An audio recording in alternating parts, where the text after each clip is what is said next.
Hey guys, please relax, smile. We're going to continue having fun with further Dostoevsky, Маленький герой. Are you ready to have fun? Especially, I must tell you, if you survived the two previous lessons that were with their gigantic sentences, complicated sentences, today it's going to be much easier for you. And you will understand now in a second. But first, please open your printed materials of Маленький герой, Fyodor Dostoevsky, A Little Hero. If you don't have it printed, please open the link below this video. But then, if you don't have it printed, you will have another mission impossible. To find the place where we stopped the last time. I'm going to show you. You will have to click Ctrl F and find the place. So first, I'm going to show you where we stopped the last time. You will find it.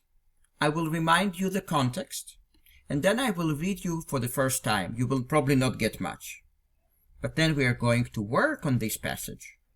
And you are going to get it close to 100%. Together, we are going to create a little miracle. So, please find the following place. I'm going to show you where. So here. Please look at the screen. We are starting today with this passage, starting with «Но красавица». «Но красавица казалась как-то та-та-та-та-та-та». So you can, if you don't have it printed, you can just click Ctrl F and type in the word казалась. And then it will bring you right here. It might be that you have several places in the story where he uses this word казалось, seemed. But nevertheless, you will find it easily. Now, the context of the story is that we have a very, very big party, very rich party, in a big rich house nearby Moscow, with lots of guests coming and going. One of those guests is the narrator of the story, an 11-year-old boy. And another character is a woman of 20 and something years old, married, who behaves towards that boy in a kind of a half-crazy way.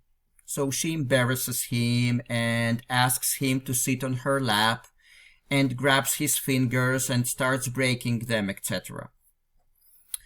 And that lady, who is a little weird, has a girlfriend. And her girlfriend is a far relative of hers. And it looks like they're quite opposite in terms of their traits of personality. Now, we had two lessons where we dealt with huge, complicated sentences depicting that other girlfriend. With lots of adjectives, lots of sentences within sentences, etc. So if you survived those, today, that's going to be much, much easier. You will have lots of fun. So now listen to our part. We are starting with «Но красавица», and we will end with «женском сердце». So that's the part that you can see on the screen right now. Listen to the music of the language. «Но красавица казалась как-то молчаливою, скрытною, хотя, конечно, не было существа более внимательного и любящего, когда кому-нибудь надобилось сочувствие. Есть женщины, которые точно сестры милосердия в жизни. Перед ними можно ничего не скрывать, по крайней мере ничего, что есть больного и уязвленного в душе. Кто страждет, тот смело и с надеждой иди к ним, и не бойся быть в тягость, затем что редкий из нас знает, насколько может быть бесконечно терпеливой любви, сострадания и всепрощения в ином женском сердце.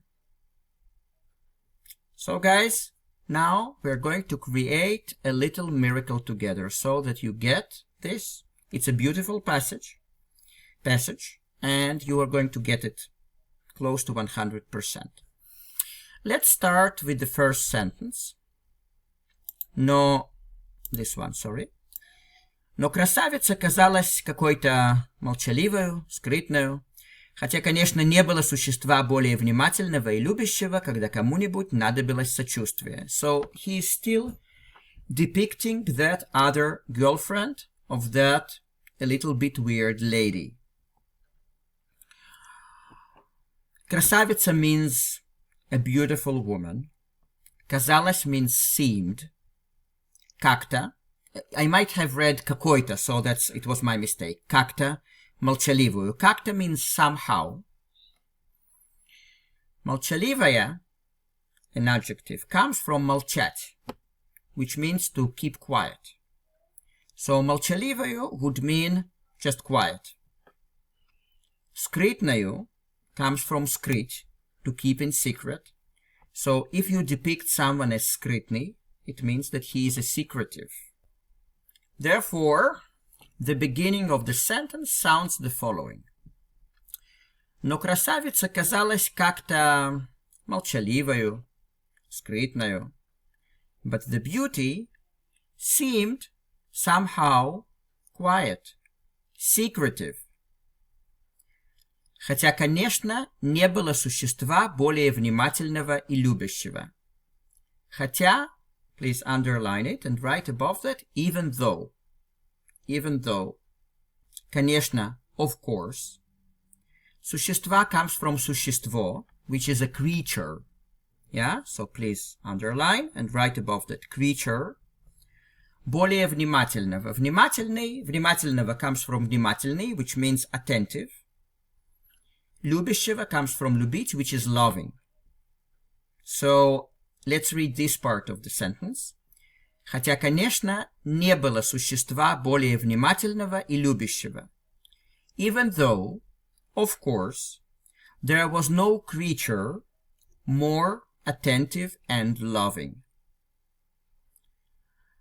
And the ending part, когда кому-нибудь надобилось сочувствие. Когда means when, yeah? Кому-нибудь comes from кто-нибудь, someone. Now, кому-нибудь надобилось, you can underline it together as one expression, and this word надобилось is an obsolete word for понадобилось, which is needed. So in the modern Russian, we would say, когда кому-нибудь понадобилось бы, someone would need. But in the obsolete Russian, you could say, когда кому-нибудь надобилось, when someone needed. When someone needed, and сочувствие means empathy. Now look how it all works together. You will start feeling the miracle right away. Но красавица казалась какой-то молчаливою. Но красавица казалась как-то молчаливою, скрытною. But the beauty seemed somehow quiet, secretive. Хотя, конечно, не было существа более внимательного и любящего. Even though, of course, there was no creature more attentive and loving. Когда кому-нибудь надобилось сочувствие, when someone needed empathy. I will read this whole sentence to you, and I will give you the translation of the whole sentence. Но красавица казалась как-то молчаливую, скрытную, хотя, конечно, не было существа более внимательного и любящего, когда кому-нибудь надобилось сочувствие. But the beauty seemed somehow quiet and secretive, even though, of course, there was no creature more attentive and loving when someone needed empathy. See? Now you get it. And that's just the beginning. We continue. Есть женщины, которые точно сестры милосердия в жизни. Now, сестры милосердия means nurses. It's also an obsolete word, сестра милосердия. Literally speaking, милосердие means kind-heartedness. So the sisters of kind-heartedness or the sisters of mercy. But in the modern Russian, it's just called медсестра. And медсестра is a shortening form of медицинская сестра, like a medical nurse, медсестра. But in the past they were called сестры милосердия. So, есть женщины, которые точно сестры милосердия в жизни. So, there are women who, которые means who, точно means exactly like. It's a more literally expression, точно. In the speech, in a common speech, we would say точно такие же как, the same as. But in literature, you can shorten it to точно. Therefore, есть женщины, которые точно сестры милосердия в жизни. We will translate, there are women who are exactly like the sisters of mercy or the nurses in life. Перед ними можно ничего не скрывать. По крайней мере, ничего, что есть больного и уязвленного в душе. Скрывать means to hide. Можно means possible. Now look how it works here, the beginning of the sentence. Перед ними можно ничего не скрывать. Before them, it is possible not to hide anything, because ничего means anything. So before them. But in English we would say talking to them. You should not hide, or you are allowed not to hide anything. Something like that. But literally in Russian, перед ними можно ничего не скрывать. Before them, it is possible not to hide anything. По крайней мере, ничего, что есть больного и уязвленного в душе. So, по крайней мере, please underline it as the whole expression, and it means at least. So, по крайней мере, ничего, at least nothing. Что есть? Есть means there is. So, по крайней мере, ничего, что есть, it means at least nothing that there is, and you will get it now. Больного comes from больной, which is sick. Please underline больного, that's sick. Уязвленного means wounded. Уязвленного, it's a literary word. В душе means in the soul, or in the spirit. In the soul in this case, because душа means soul. So how does it work together? Перед ними можно ничего не скрывать, по крайней мере ничего, что есть больного и уязвленного в душе. So before them, before those women, it is possible not to hide anything, at least anything that there is sick and wounded in the soul. Can you see how it works together? I'm aware that it's not perfect English, but it gives you kind of a sense of Russian structure. And we continue. Кто страждет, тот смело и с надеждой иди к ним, и не бойся быть в тягость. Затем, что редкий из нас знает, насколько может быть бесконечно терпеливой любви, сострадания и всепрощения в ином женском сердце. This sentence is a little bit more complicated. So, страждет is the obsolete form of the word страдает, and it means suffers. So, кто страждет, кто here means everyone who. It doesn't mean who, it means everyone who. So, кто страждет means everyone who suffers. Тот смело, смело means courage, in a courageous way, courageously, with courage. И с надеждой, надежда means hope. Иди к ним. So this sentence is built in a very interesting way, because иди и не бойся, that's imperative. So it means кто страждет, тот смело и с надеждой иди к ним. The one who suffers, тот means that person courageously and with hope go to them. So you see, it started in the third person, but then Dostoevsky jumps to the imperative. So again, кто страждет, тот смело и с надеждой иди к ним. So the one who suffers, that person courageously and with hope, go to them.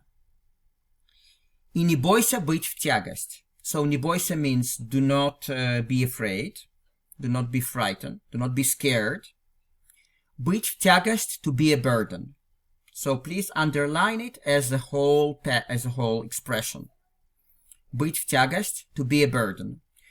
And again, that's an imperative. И не бойся быть в тягость. Do not be afraid to become a burden, to be a burden.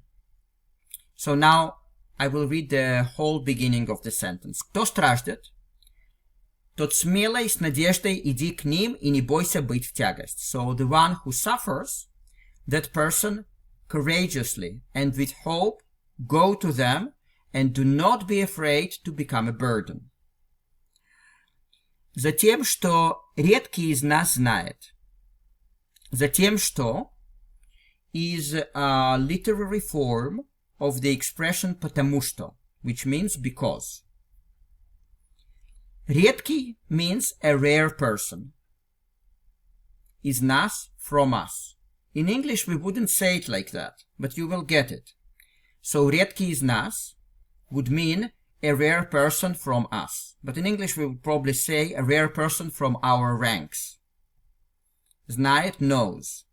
So do not be afraid to be a burden. Затем, что редкий из нас знает, because a rare person from our ranks knows, насколько может быть бесконечно. Насколько, in this case, means how much, and it relates to the word бесконечно, which means endless. Therefore, now follow me, please. Do not lose my train of thought. Please underline those two words as an expression. Насколько бесконечно. Those two words. Насколько бесконечно would be how endless. Насколько бесконечно. Now, может быть means might be, maybe. Therefore, насколько бесконечно, насколько может быть бесконечно, it would be how endless might be. How endless might be. Got it? So again, насколько может быть бесконечно, it means how endless might be, or how endless the quantity might be. Because here it relates to the quantity. Endless quantity of терпеливой любви. So терпеливый comes from терпеливый, which is patient. Терпеливый means patient, an adjective. Любви comes from любовь, which is love. So терпеливой любви means patient love. Сострадание comes from сострадание, which is empathy. И всепрощение comes from всепрощение, which is complete forgiveness. We'll just say forgiveness, but because it contains the word все, it means complete. So complete forgiveness в ином женском сердце. Ином, в ином, here, please underline it as an expression, and it means in some. In some. В ином. So, в ином женском сердце, in some heart of a woman, in some woman's heart. But в ином, it does not relate to the woman, because женском is an adjective. It relates to сердце, which is heart. So, in some, or in a particular. В ином, you might also say in a particular heart of a woman. В ином женском сердце. Now, so let's clarify now the second part of this sentence, and then we will combine it together, and you will see that it works well for you. Затем, что редкий из нас знает, насколько может быть бесконечно терпеливой любви, сострадания и всепрощения в ином женском сердце. Because only a rare one from our ranks knows how endless might be the quantity of patient love, compassion. Actually, sostradание, that would be compassion. But you might also say empathy. But I will say compassion. Compassion and complete forgiveness in a certain heart of a woman. Yeah? So again, sostradание, you can say compassion / empathy. Now look how this whole sentence works together. Кто страждет, тот смело и с надеждой иди к ним, и не бойся быть в тягость. The one who suffers, that person courageously and with hope go to them. And do not be afraid to be a burden. Затем, что редкий из нас знает, насколько может быть бесконечно терпеливой любви, сострадания и всепрощения в ином женском сердце. Because only the rare one from our ranks knows how big, how endless the quantity might be of patient love, compassion, and complete forgiveness in a certain heart of a woman. So you see how it works together? Now, I just want to reiterate that there is no word quantity here, but we can deduce from how he says that. Because бесконечно means like endlessly, how endlessly might be, or how endless quality. Now, we are approaching the second reading, and now you will see that your comprehension is much, much, much better.